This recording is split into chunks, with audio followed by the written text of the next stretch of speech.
che questa regione di tempo ne aveva già perso tanto. Quindi credo veramente che sia stato un risultato collettivo questo, che condivido con tutti, con chi mi ha preceduto e con chi verrà dopo di me. Ricordando però una cosa importante: noi abbiamo creato tutte le condizioni per dare gli strumenti a questa regione per crescere.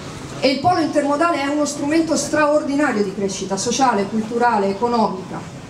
Però bisogna continuare ad investire nello stesso senso. E quindi dico anche una cosa che spero non sfugga a chi di interesse.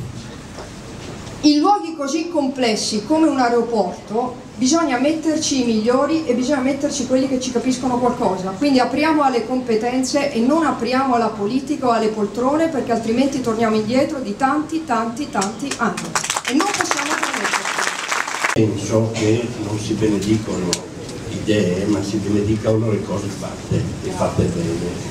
Ecco, questo è il senso anche della benedizione che io